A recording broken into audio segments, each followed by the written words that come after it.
Bonjour Sylvia, merci d'avoir accepté notre invitation pour cette interview. Bonjour Carmen, avec plaisir. Alors Sylvia, tu étais vétérinaire depuis 14 ans, donc avec ton cabinet sur Nancy. Et aujourd'hui, tu es passée de vétérinaire à communicatrice animale. Donc c'est tout à fait normal que je t'invite pour cette interview pour l'ESNA, donc l'École suisse de naturopathie pour animaux. Et je vais te laisser te présenter à nos auditeurs.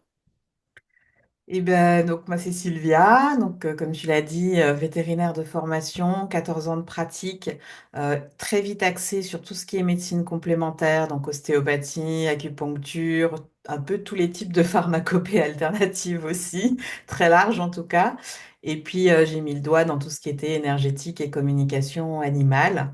Et donc ça a pris une place de plus en plus importante dans mon métier et puis tellement importante qu'au final, bah, j'ai décidé de raccrocher la blouse pour me consacrer plus qu'exclusivement justement à tout ce qui est communication animale, sonothérapie et autres.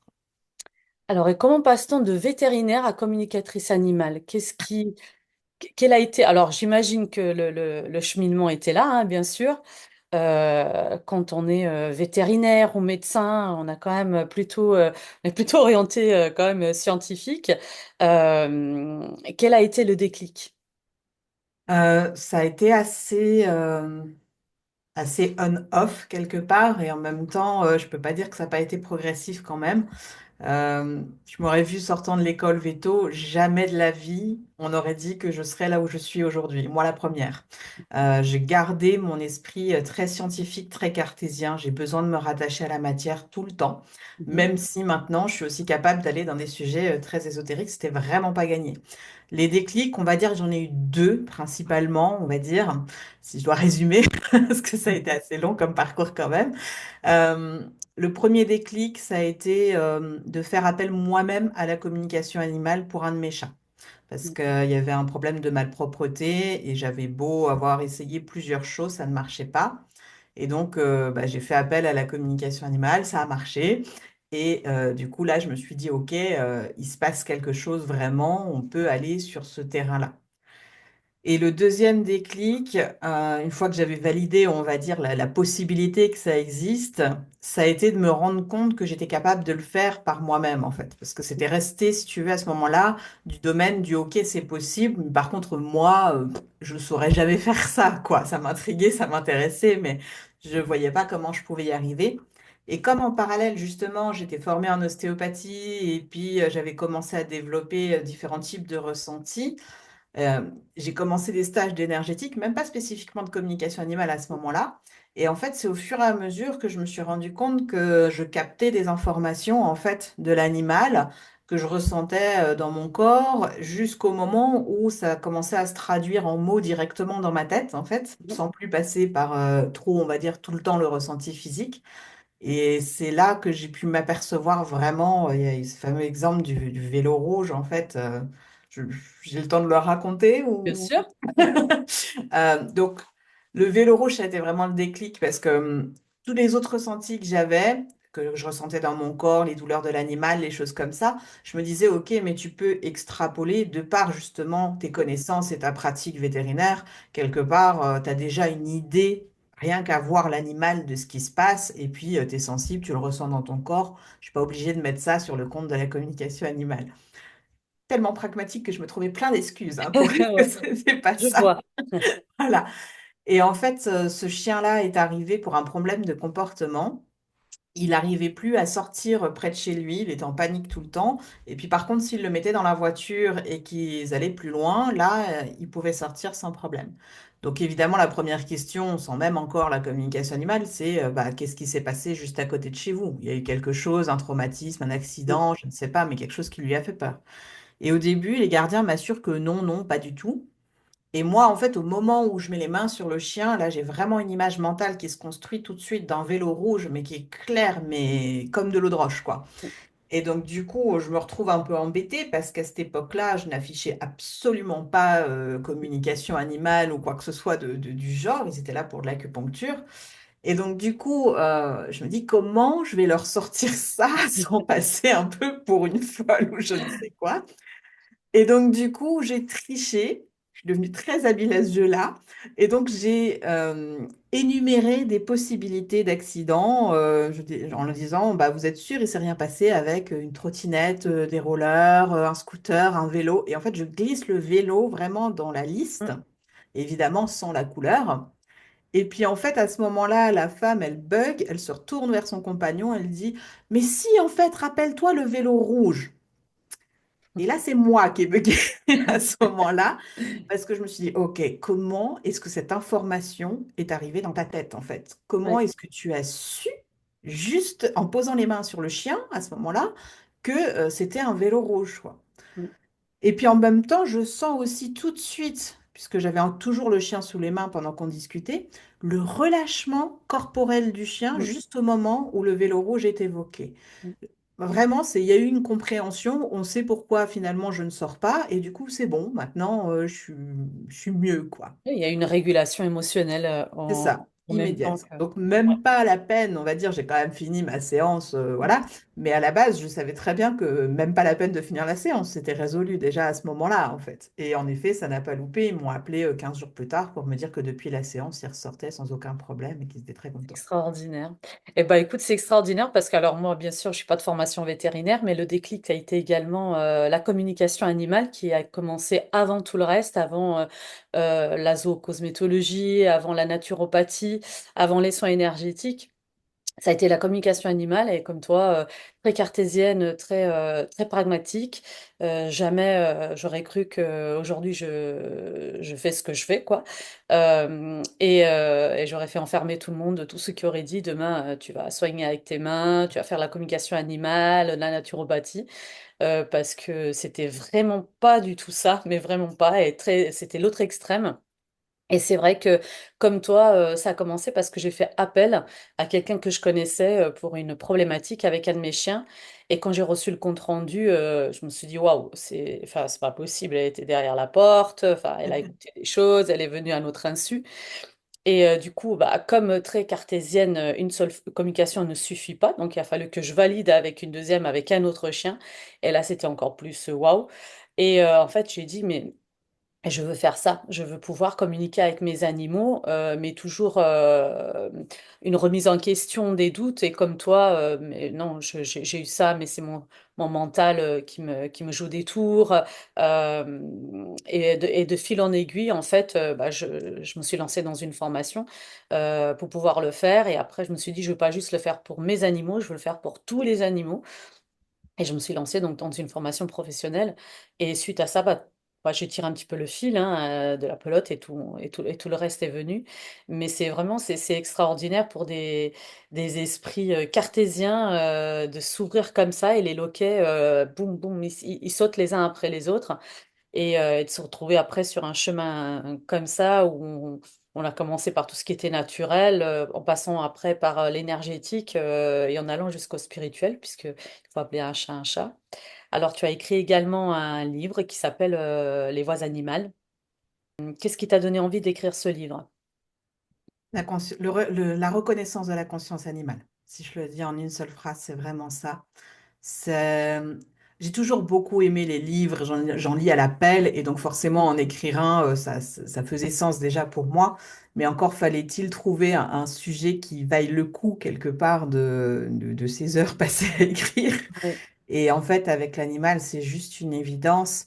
Euh, je pense aussi que justement, de par mon histoire de vétérinaire, j'apporte une crédibilité peut-être plus marquée à ceux qui doutent encore de ce que l'animal est capable non seulement de ressentir, mais de vivre. Mm. Et à travers la communication animale, si tu veux, pour moi, ça va plus loin que ça va plus loin que juste échanger avec l'animal.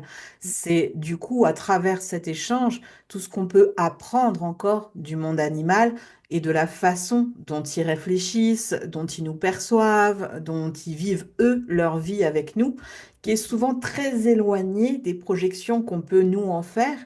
Et il y a tellement de choix, même quand on les aime, qu'on fait sans se soucier réellement de ce que eux y pensent. Et pour moi, ça devient une aberration. Je suis désolée du Mm, mot, parce que je sais que c'est loin d'être conscient chez la plupart des gens. Mais pour te donner un exemple, la façon dont on élève les chiens et dont on les place chez les familles, il faut bien se rendre compte qu'on arrache des chiots à leur mère en mm, bas âge. Imagine qu'on fasse ça avec des êtres humains. Enfin, c'est pas possible, c'est pas pensable. Et pourtant, c'est ce qu'on fait au quotidien sans même mm, s'en rendre compte. Je parle même pas non plus de la stérilisation qui est pratiquée couramment, voire automatiquement chez les chats, par exemple. mm, Et là, pareil, on ne leur demande pas leur avis. Alors, je veux bien, on a des raisons aussi, des fois, de le faire. Je ne suis pas en train de dire qu'il faut rien faire du tout. Par contre, ça vaut le coup d'être discuté en communication animale avec l'individu, parce que quand c'est pas le cas, bah, ça fait des dégâts, ça mm. fait des sentiments de trahison, ça fait des Ouais. incompréhensions qui peuvent nuire en plus à la relation après entre le gardien et son animal, juste Mm. parce qu'on ne s'est pas entendu, on ne s'est pas compris, ou on n'a même pas pris le temps en fait de penser à poser la question, quoi. Oui, et puis au-delà de ça, alors c'est vrai que les chats, parce que la reproduction peut être problématique, mais c'est vrai que prendre le temps de les informer, de dire pourquoi on le fait, enfin pourquoi on C'est ça. envisage de le faire, et en expliquant obtenir leur accord. Alors ça peut paraître comme ça, dit comme ça, ridicule, hein, on va demander l'avis au chat. Mais oui, il faut demander l'avis au chat parce que comme nous, ils ont leur avis, leur mot à dire et qu'effectivement, ça crée un traumatisme de le faire et comme nous, des blessures hein, quand nous sommes plus petits. Alors, moi, je suis éleveuse canin également, éleveuse passion, donc je sais parfaitement de quoi tu parles quand tu dis que les chiots, ils partent, ils sont arrachés à leur maman. Et j'en ai fait l'expérience, c'est-à-dire qu'au début, j'avais pas conscience de tout ça. Et très souvent, dans le monde cynophile, on dit, les familles disent, ah bah j'ai un chien, mais il n'est pas du tout bien dans ses pattes, etc. Donc ça m'a intriguée au début. Et dès que j'ai commencé à faire la communication animale, j'ai compris. Parce que très souvent, on parle du sevrage. Alors il y a une loi en France que je trouve absurde qui autorise à placer, à vendre ses chiots ou ses chatons, enfin à partir de 8 semaines, hein, ce que je trouve très très jeune. En tout cas, chez moi, c'est pas comme ça que ça se passe. C'est pas la loi qui fait la loi.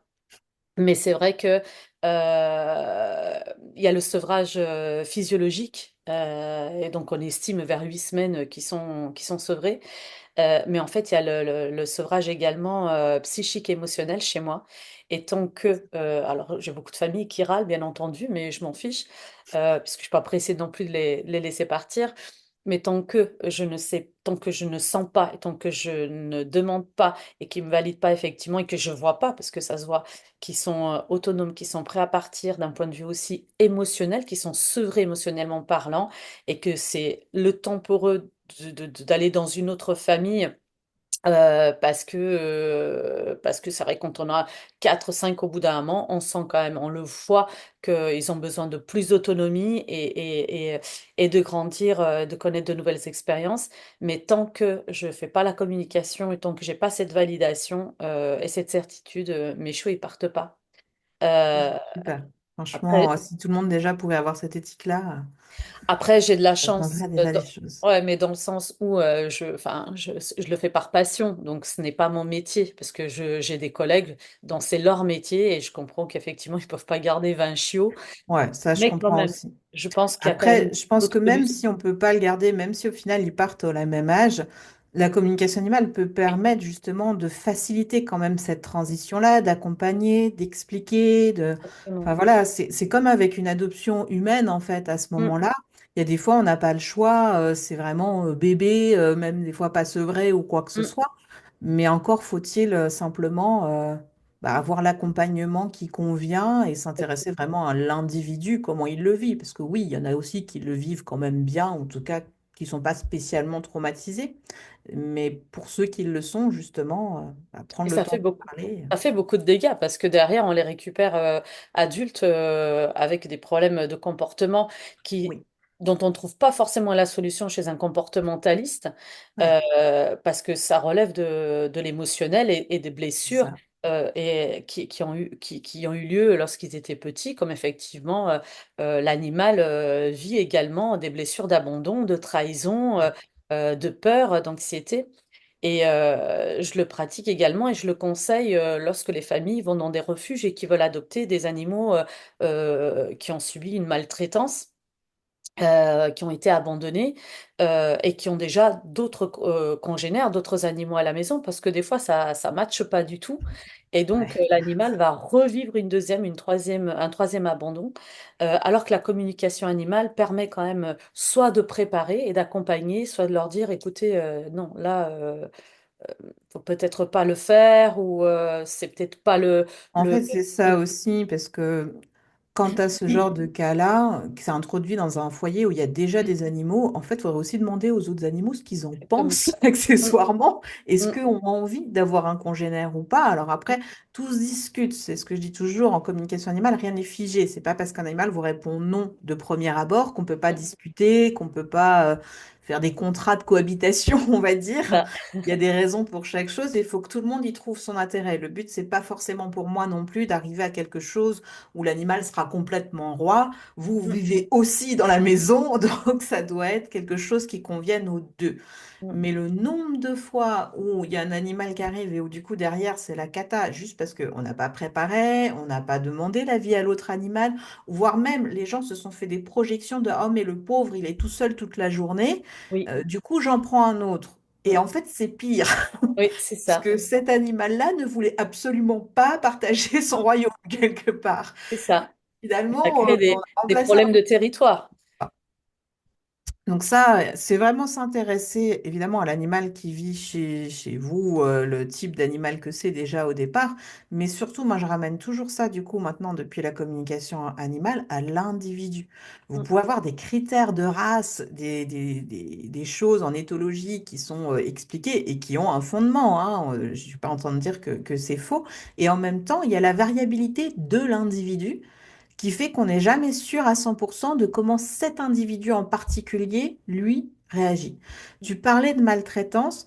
Une des erreurs majeures qu'on fait en communication animale, c'est justement quand on a trop d'idées préconçues mm, de la réponse de l'animal. Ça, c'est le pire truc. oui, Et évidemment, dans la maltraitance, moi, la première, je suis pleine d'idées préconçues de c'est pas bien, et je reste sur c'est pas bien, qu'on soit bien d'accord, et que c'est inacceptable pour moi à mes yeux, et ça reste toujours inacceptable. Mais quand je suis en communication, je suis obligée de mettre ça de côté mm, pour voir comment l'animal, lui, l'a perçu. oui, mm, Il y a un chien qui m'a marqué là-dessus, où il est arrivé avec donc tout son historique de maltraitance, chien sauvé, ramené des pays de l'Est, hein, dans les associations, etc.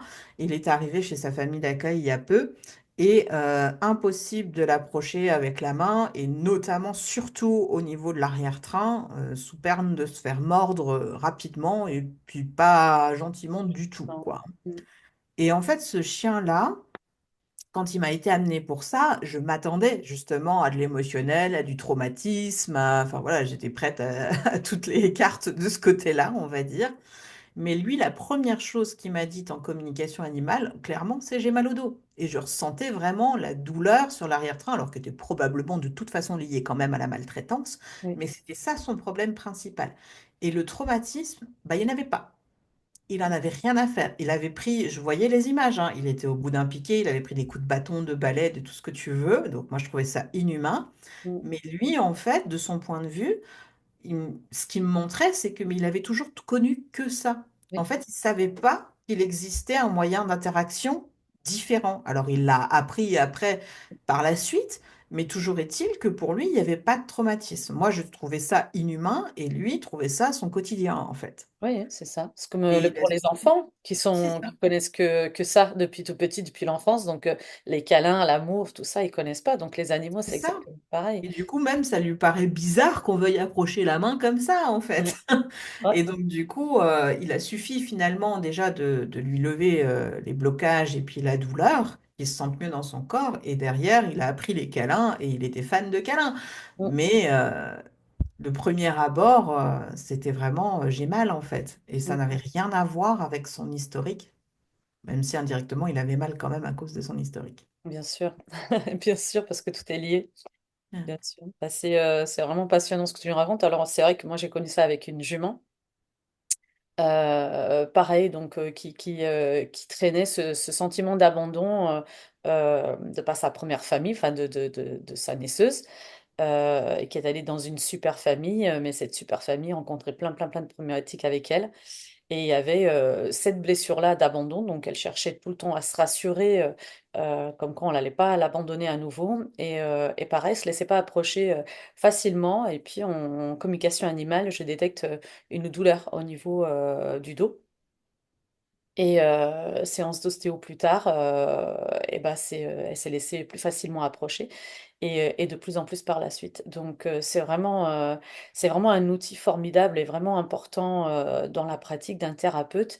Je prône vraiment pour que bah, tous mes collègues élèves de l'école se forment également à tout ce qui est énergétique et à la communication animale, parce que je pars du principe, pour l'avoir moi-même vécu, quand on est thérapeute animalier, juste pour moi, dans ma vision des choses, le côté naturopathie à l'accompagnement naturel, ce n'est pas de l'holistique. Ça, c'est pas dans la globalité, ça veut dire ce que ça veut dire. On peut pas prendre que le physique. Il y a aussi la partie énergétique, émotionnelle, qui est super importante. Et quand on n'est pas formé pour, je pense que c'est important de diriger vers un collègue qui le soit. Et très souvent, moi, quand je fais mes bilans de vitalité, automatiquement, il y a une communication animale d'emblée avec l'animal, ne serait-ce que pour savoir comment il se sent dans sa vie, comment il se sent dans son environnement et avec... alors moi, j'appelle plutôt humain, j'appelais gardien, mais j'appelle plutôt humain parce que quand je suis allée regarder le sens de gardien dans un dictionnaire, je me suis dit, non, c'est pas ça, c'est pas... Même si en communication animale, c'est vrai qu'on parle plutôt de gardien que de propriétaire, mais le mot gardien n'est pas éloigné du mot propriétaire. Donc c'est vrai que j'appelle plutôt humain, son humain. Alors, j'avais une autre question à te poser.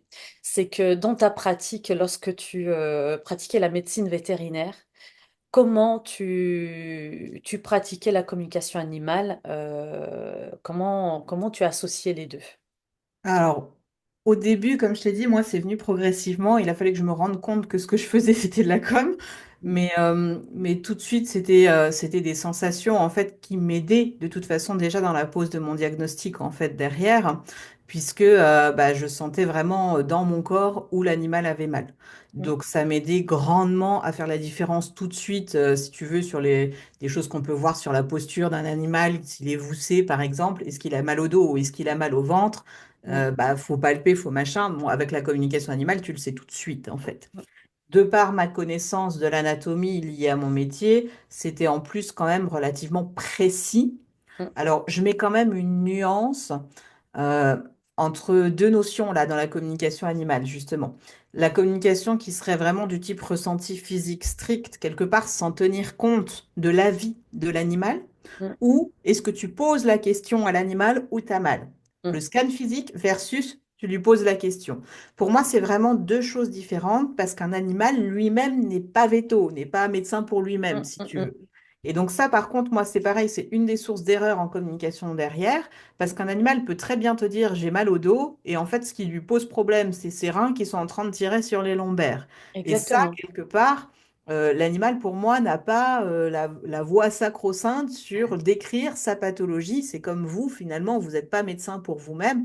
Des Mm, fois, vous avez mal, mais vous ne savez pas forcément vous poser un diagnostic. Ben, l'animal, c'est pareil. Et ça, faut faire super attention pour moi, parce que c'est une des mm, dérives actuelles de la communication animale et qui peut vraiment faire du tort aussi, quelque part, déjà rien qu'à l'image de la communication animale oui, auprès des vétos. Et ça, c'est dommage, parce que mm, franchement, moi, je suis persuadée qu'il y a moyen de trouver un terrain de communication mm, et que c'est même, comme tu le disais, un plus incroyable de toute façon pour un praticien d'avoir accès justement à ce type de ressenti.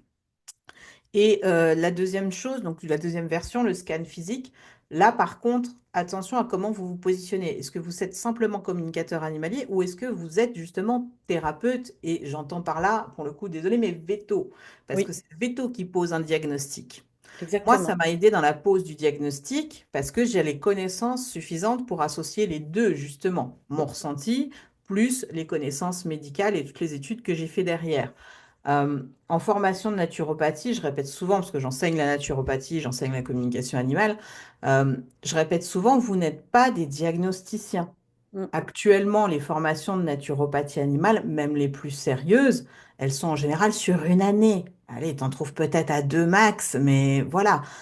Veto, c'est 7 ans post-bac, quoi. Mm. Si vous saviez apprendre en une année ce que nous on fait en 7 ans, il y a un problème quelque part, quoi. Ouais. Tu Non, mais vois? c'est très important. Alors, j'essaie de le souligner à chaque fois que je peux. Un naturopathe n'est pas un vétérinaire. Alors, on peut travailler en collaboration, main dans la main. Ça Complètement. m'arrive très souvent même. On Ouais, travaille sur le diagnostic vétérinaire. Ça, c'est très important. On ne peut pas substituer un diagnostic à vétérinaire. On ne peut pas demander à la famille d'arrêter un traitement allopathique en cours. On peut venir complètement. accompagner une fois que le vétérinaire et d'accord, aussi vraiment la famille, elle décide, elle, de faire le lien entre le vétérinaire et le naturopathe. Mais effectivement, comme tu dis, et je le dis souvent aux familles qui font appel à moi, je voudrais une communication animale, est-ce que vous pouvez lui demander où est-ce qu'il a mal? Il va pas répondre. Il va pas dire j'ai mal exactement là, ce serait trop facile. Enfin, en tout cas, moi, c'est comme ça, c'est pas comme ça que je pratique. Et je refuse de faire croire à la famille consultante que je vais avoir la réponse, que l'animal va me la donner. Parce que comme tu dis, effectivement, on peut avoir mal à l'arrière-train, mais ça vient des reins ou ça vient d'ailleurs. Et une fois de plus, nous ne sommes pas vétérinaires. Par contre, ça nous donne des indications à transmettre aux vétérinaires. Et ça m'est déjà arrivé de dire, bah, écoutez, demandez, allez voir votre vétérinaire et demandez si vous pouvez faire ceci, cela, si pour regarder ceci, cela. Ça, on peut le faire. Mais effectivement, on ne pose pas de diagnostic et on ne se substitue pas à un diagnostic vétérinaire. Nous ne sommes pas formés pour ça. Alors, il y a par exemple l'ESNA, ça peut durer bien plus qu'un an, mais ça peut même durer 5 ans. On ne fait pas de médecine vétérinaire, quoi qu'il arrive, dans une formation en naturopathie, c'est bien clair. Même si on a quand même une grosse partie de anatomie, physiologie, c'est un peu la même chose quand on démarre en médecine ou en médecine vétérinaire, mais je veux dire, ce n'est pas du tout le même cursus, ce n'est pas du tout la même chose. On ne va pas aussi en profondeur et on n'obtient pas le même diplôme, quoi. Donc, d'ailleurs, on n'obtient pas de diplôme du tout. On obtient une certification, voilà. Ouais, ça c'est encore autre chose. Mais bon. Mm, Après, moi, si tu veux, je suis persuadée dans tout ça. Je suis pas du tout, d'ailleurs, sinon je formerais pas dans ces domaines-là, parce que je forme vraiment large. Euh, je suis pas du tout pour un monopole, tu vois, médical, veto, etc. Par contre, je suis quand même pour que chacun reste à sa place malgré tout. Et si tu veux, moi, maintenant que je n'exerce plus en tant que vétérinaire, je m'y tiens aussi. C'est-à-dire mm, que je fais pas d'exercice illégal de la médecine veto alors que j'ai mon diplôme veto, tu vois. ça, Je reste vraiment à ma nouvelle place. Du coup, c'est pas mm. toujours facile, j'avoue, mais je reste à ma nouvelle Dire, c'est place. vraiment, il y a Et cette histoire de naturopathes et de communicateurs animaliers qui se plaignent d'un manque justement de reconnaissance et de coopération avec le monde vétérinaire. Après, il faut quand même regarder à ce moment-là avec quelle énergie nous aussi on arrive quand on est de l'autre côté. Mm, Combien de naturopathes je vois taper à bras raccourcis sur ce qui est mis en place par les vétérinaires, que ce soit au niveau médicaments ou alimentation. mm, Je tiens toujours, moi, à apporter une nuance, peut-être parce que je viens de ce milieu-là, en fait, mais personnellement, quand je suis sortie d'école, je faisais la même chose que mes confrères, en fait. Et je le faisais pas, évidemment, vous vous doutez bien, dans l'intention de nuire à l'animal, à aucun mm, moment. C'est ce qu'on a appris aussi. mm. Et c'est une façon d'aborder les choses, certes, qui est différente, mais qui a aussi ses bons côtés et ses résultats et ses preuves. Et quand il y a une fracture, vous êtes bien content qu'il y ait un chirurgien qui puisse réparer l'os, parce que juste avec les techniques énergétiques, pour l'instant, ça reste quand même compliqué, en fait, hein. Donc, pour moi, il faut vraiment garder un équilibre entre les deux. C'est pas l'un ou l'autre. Pour Oui, moi, le mieux pour la santé animale, c'est l'un et l'autre. C'est une collaboration. J'ai eu la chance justement de pouvoir faire les deux domaines et donc je connais bien les deux aspects. et il y a du bon à prendre des deux côtés. Si aujourd'hui j'ai choisi de raccrocher la blouse, c'est pas parce que je ne crois plus du tout en l'allopathie, même Mm, s'il y a certains endroits où on est d'accord qu'on n'est pas d'accord. Ça, on est tout à fait d'accord. Malgré ça, pour moi, il y a un intérêt aussi et ça sauve des vies animales aussi.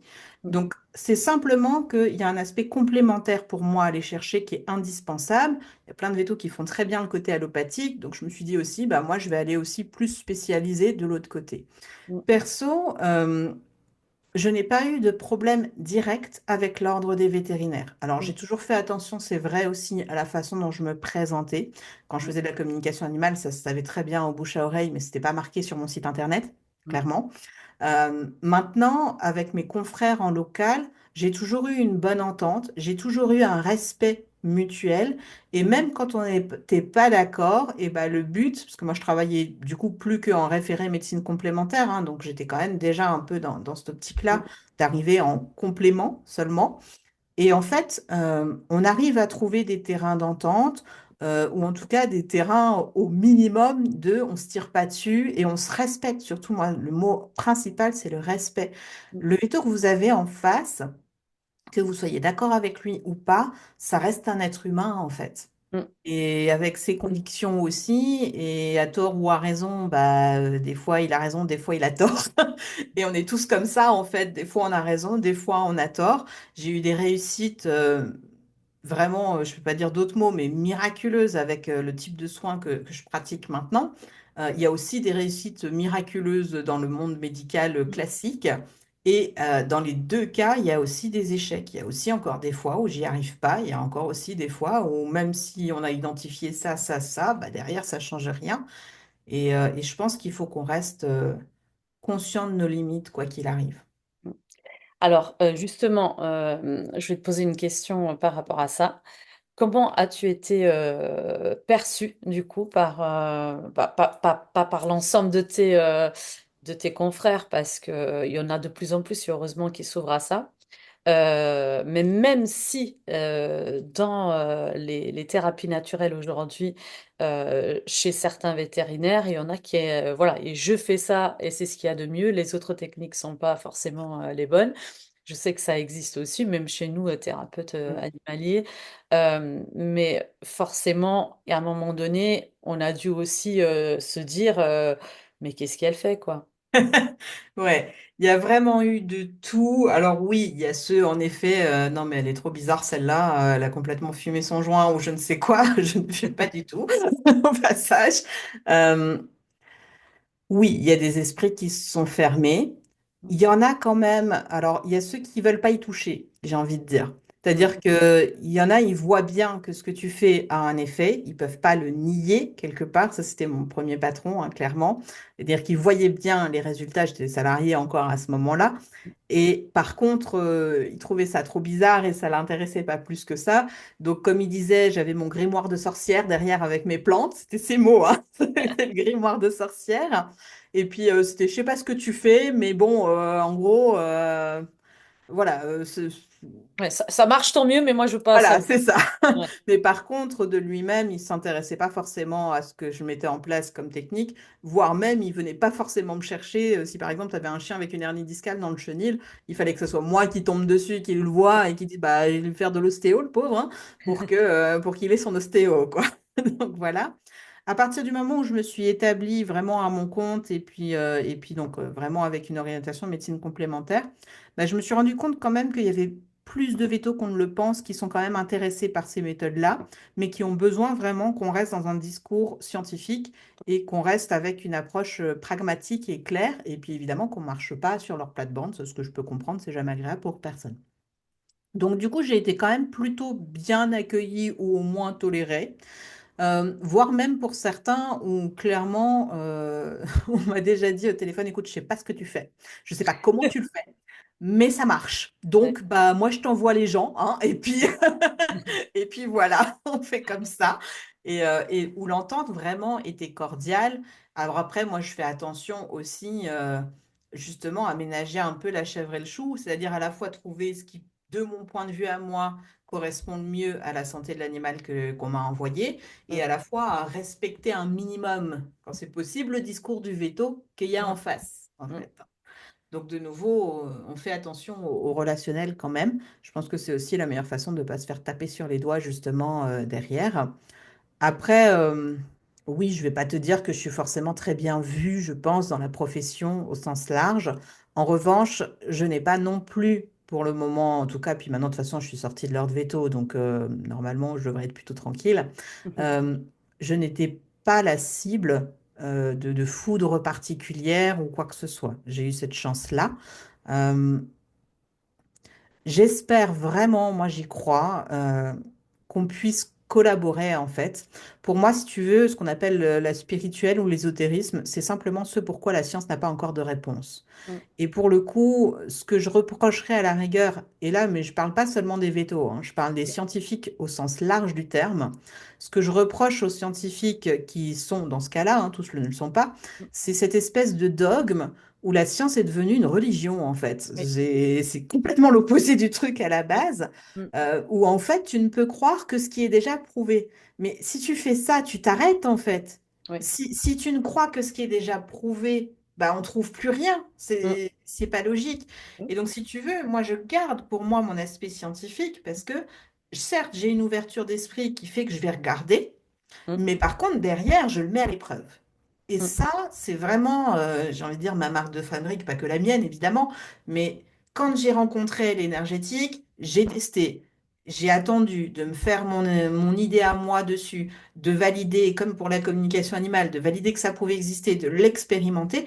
Et surtout derrière, ce que je cherche à faire systématiquement, et c'est ça qui m'a emmené vers les fréquences, la sonothérapie, etc., c'est comment je peux l'expliquer. Et ce livre-là, en fait, il est fait pour ça aussi. C'est-à-dire, dedans, je vous présente vraiment aussi un peu mon explication scientifiquement possible, probable, étude à l'appui, quelque part, de comment est-ce que ce système-là de communication animale pourrait fonctionner. Quelle est la réalité, si tu veux, biologique derrière possible? Parce que pour moi, on a des pistes d'exploration, on a des pistes d'explication mm. qui pourraient aider quand même grandement à faire reconnaître ça. Et puis après, bah, c'est comme tout, c'est que ça a été comme l'ostéopathie animale au départ, hein, c'était Oui, vachement décrié. mm, Maintenant, il y a un DIE d'ostéopathie vétérinaire. Maintenant, il y a une reconnaissance des ostéopathes animaliers par l'ordre, etc. Alors avec un contrôle, certes, mais moi je trouve ça très bien oui, personnellement. oui, Et je pense, en fait, l'idéal pour moi, ce serait d'arriver à la même chose plus tard dans la naturopathie animale, dans la communication animale aussi. C'est des choses décriées des fois au départ parce que, bah, un, on ne sait pas forcément toujours de quoi on parle et puis on préfère crier au loup avant d'aller regarder. mm, Et deux, c'est vraiment le problème quand ça n'est pas encore réglementé, mm, c'est que n'importe qui demain peut mettre une plaque naturopathe animalier, peut mettre une plaque communicateur animal. Et c'est vrai que des fois, il y a des gens très compétents, et ça c'est super.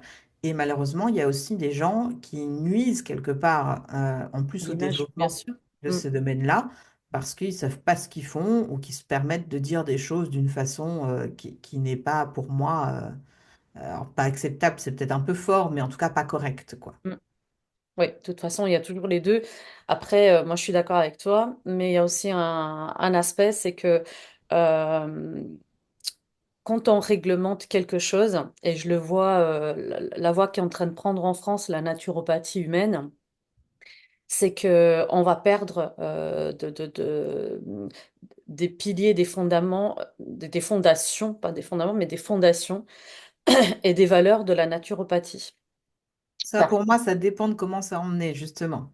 bah, le- Je vois ce que tu veux dire. Il y a le même truc avec l'ostéopathie animale. Le côté certifié, c'est le côté plus anatomique, physiologique, et puis on fait crack, que le côté énergétique, et puis Mm, chant diphonique, ou tout ce que tu veux, qui pour moi fait quand même partie de l'ostéopathie aussi. mm, Alors après, et peut-être que je suis trop bisounours, tu me diras, mais mm. je pense malgré tout que c'est un pont. C'est-à-dire qu'il y a ce qu'on va présenter quelque part malgré tout comme programme officiel.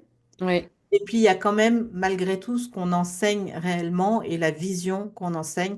En effet, on est d'accord, le but c'est de la naturopathie, je suis complètement d'accord avec toi. C'est pas juste de prescrire des plantes à la place des médicaments. Là, pour moi, Non, ça s'appelle toujours de l'allopathie, en fait. Même si on verte, fait au naturel, ça s'appelle allopathie toujours de verte. l'allopathie. Mais Ou par ou contre, de la médecine verte. Moi, j'appelle ça la médecine c'est verte. ça. C'est bien, Effectivement. ok, on est au naturel. Alors, il peut quand même déjà y avoir des avantages. Tu vois, c'est quand même pour moi un pas en avant. Oui, mais c'est pas de la Malgré tout, naturopathie. La voilà, pour naturopathie, moi, c'est c'est pareil. voilà, Naturopathie, pour moi, c'est cette vision quand même holistique, comme holistique. tu le disais très bien, avec l'englobage Mm, physique et émotionnel et considérer l'individu dans sa globalité, dans son environnement, dans mm. ses relations, dans, enfin, vraiment tout ce qui fait qu'il est lui aujourd'hui, quoi. Voilà, et surtout aller investiguer pour essayer de trouver la cause qui est de toute façon souvent multifactorielle et justement pouvoir essayer de la régler avec tous les outils dont on dispose et y compris la complémentarité avec le vétérinaire ou le médecin parce que très souvent ça fait partie aussi des outils que nous on maîtrise pas mais avec qui on peut travailler ou enfin main dans la main. Enfin, pour moi, c'est comme ça que je le Ouais. conçois. Donc, effectivement, je suis d'accord avec toi. Aujourd'hui, on a de toute manière une tendance, du moins c'est ce que je vois, à aller vers une médecine verte, même au niveau des animaux, remplacer en humain un Doliprane par de la Reine des Prés, sans aller voir pourquoi on a cette migraine qui revient souvent, etc. C'est malheureusement comme ça. Est-ce que le fait de réglementer, ça changerait quelque chose? Peut-être dans beaucoup de domaines.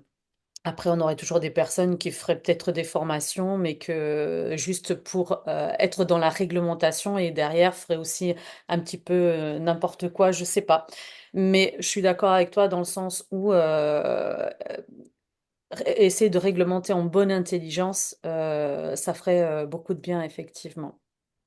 Alors, je voulais parler d'un autre aspect de ta pratique, puisque effectivement, tu nous disais que tu n'as pas été mal accueillie ou mal perçue de manière générale. Et la preuve, tu es cofondatrice d'une association qui s'appelle AMCV. C'est ça. Et donc, tu viens de co-organiser le deuxième congrès hein, en fait, de médecine vétérinaire intégrative. La première a eu lieu il y a 2 ans, donc sur Nancy. Et la deuxième, c'était le 12 et 13 octobre dernier, donc au Quorum à Montpellier. Ouais. Vous avez réussi à inviter donc beaucoup de vétérinaires en médecine intégrative. Vous avez eu encore plus d'intervenants que lors de la première session, donc ce qui montre quand même que c'est en train de prendre de l'ampleur et du succès. Donc vous êtes cinq à co-organiser cet événement et donc vous avez proposé lors de ce congrès donc des conférences réalisées par des vétérinaires pour des vétérinaires, mais également des conférences organisées par des vétérinaires pour le grand public. Et vous avez on va dire, invité, de Vous avez pas mal. laboratoires ou d'exposants qui sont venus également proposer et faire connaître des produits naturels auxquels on peut également avoir recours ou préconiser dans notre pratique de tous les jours. Donc, il y avait de jolis laboratoires que je connais par ailleurs. Donc, est-ce que peux nous parler de cette aventure également? Ouais, alors comme tu dis, ça a été une vraie aventure, hein. C'est vraiment né. En fait, si tu veux, quand je suis sortie justement de toutes mes formations en médecine complémentaire veto, bah, j'ai trouvé que ça s'arrêtait assez abruptement. C'est-à-dire que, ok, tu as l'ostéopathie, l'acupuncture, etc.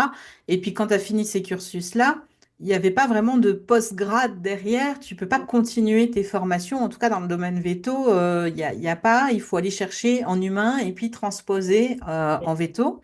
Et donc, bah, en allant chercher en humain, je suis notamment allée au congrès, c'est le congrès de l'ISPN, où il y a justement un grand rassemblement de plein de médecins ou praticiens naturopathes ou quoi que ce soit qui viennent parler chacun de leur spécialité, etc. Et qui est ouvert à la fois aux professionnels et au grand public. Et en y allant, je me suis dit, mais en fait, c'est trop bien et il faut qu'on ait ça en veto. Donc, l'idée, elle est vraiment venue de là. Et je me suis dit comme ça, en veto, on peut cumuler l'aspect post-grade, voire dans des sujets qui sont peut-être pas encore justement abordés dans les cursus de formation en plus classiques, etc. Et en même temps, pour moi, c'était indispensable justement d'avoir cette ouverture au grand public. Pour moi, il y a une demande de toute façon déjà au niveau du public. Et puis, il y a une nécessité de montrer justement que bah, tous les vétos sont pas fermés à ça. C'est pas vrai, en fait.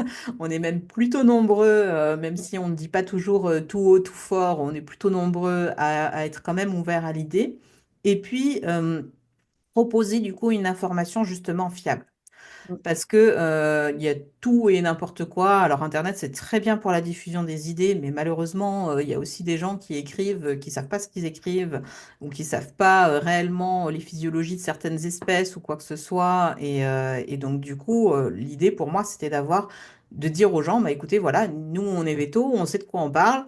Et on va vous dire ce que vous pouvez faire ou pas faire réellement sur votre animal, en fait, en ce qui concerne le naturel, voire peut-être ouvrir aussi justement à d'autres choses, hein. Moi, j'ai fait justement une conférence sur la communication animale Mm. dans cette édition, et puis sur la sonothérapie dans l'édition précédente. Et le but, c'était vraiment ça, de faire découvrir en fait aussi aux gens une nouvelle approche du soin de leur animal qui peut être complémentaire justement avec celle qu'ils connaissent la plupart du temps et dont ils ont l'habitude. Cette ouverture-là était vraiment importante pour moi. Il n'y a pas beaucoup de congrès vétérinaires qui sont ouverts au grand public. Je crois même qu'il n'y en a aucun quasiment. Je pense que c'est le seul pour le Il y en a coup. sur, ouais, il y en a sur Internet, mais enfin, C'est c'est ça. pas du tout la même chose.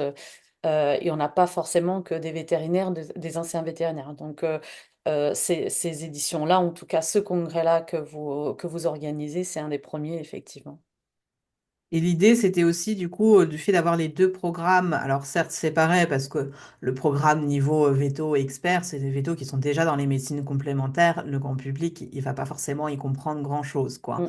Donc, l'idée, c'était quand même aussi de dire, bah, si on rassemble tout le monde, même s'il y a deux programmes différents, le public va aussi côtoyer quelque part le temps d'un week-end tous ces vétérinaires qui pratiquent les médecines complémentaires et se rendre compte quelque part, justement, par le nombre, qu'il y en a plus qui ne le pensent. C'était Mm. aussi ça l'idée. Et donc, bah, c'était un peu fou hein, comme projet, honnêtement, organiser un congrès comme ça, c'est pas une mince affaire, hein. Et Et j'en surtout, ai parlé à des amis en c'était soirée. après la Covid. Ouais, bah, le premier, justement, était censé se tenir en 2020. On s'est pris Mm. le Covid en Mm. pleine poire. C'est ça, Il hein. était censé avoir lieu en 2020, tout était prêt. Enfin, voilà. Et puis, du coup, on a dû reporter une première fois, puis reporter encore une deuxième fois, parce qu'en 2021, c'était pas encore trop ça non plus. Mm. Et donc, finalement, il a fini par se tenir en 2022. Donc, on a dû attendre avant de pouvoir voir le résultat. Mais c'est vrai que, enfin, c'est beaucoup de travail, hein, évidemment, mais par contre, c'est vrai que ces 2 jours-là, les 2 fois, ça a été vraiment topissime de vivre ça. Déjà pour nous, parce qu'on se retrouve entre vétérinaires, j'ai envie de dire du même bord, je sais pas si l'expression est très exacte, mais quand même. Avec les mêmes On se sent valeurs et les moins mêmes seul objectifs. aussi que dans notre coin à faire Ouais. des choses comme ça, quoi. Et puis surtout, on découvre aussi des méthodes de confrères, etc. Là, tu vois, il y avait des conférences sur l'hydrotomie percutanée. Moi, j'avais jamais pratiqué ça. Il y a eu des conférences je sais plus si on l'a faite sur la lithothérapie avec Marc ou si c'est pour une prochaine édition, mais en tout cas, euh, il y a plein de choses qu'on n'a pas forcément eu le temps de voir ou de, voilà, et puis des nouvelles approches, voire même juste des nouvelles conceptions en fait de retour d'expérience terrain. C'est tous des vétérinaires praticiens, donc il y a vraiment ce côté concret quelque part Oui, et ce concret justement validation par le terrain en fait. C'est oui, pas des trucs qui ça sortent d'un devient chapeau. crédible et légitime. Donc ça, c'est important. Ouais. D'accord. Et bah très bien. Et bah vivement la prochaine édition, donc en 2026. Ça vous laisse un an pour souffler et un an pour préparer. C'est ça. Ouais, bon, bientôt, vous aurez plus besoin d'envoyer des invitations. Les confrères viendront à vous, j'en suis convaincue, et je pense que c'est déjà un petit peu le cas pour cette édition-là. Bah voilà, bah écoute, on arrive à la fin de notre interview. C'était tellement passionnant que je pensais qu'on allait être sur un petit format des 30 minutes, mais pas du tout. Et, et ça se finit déjà.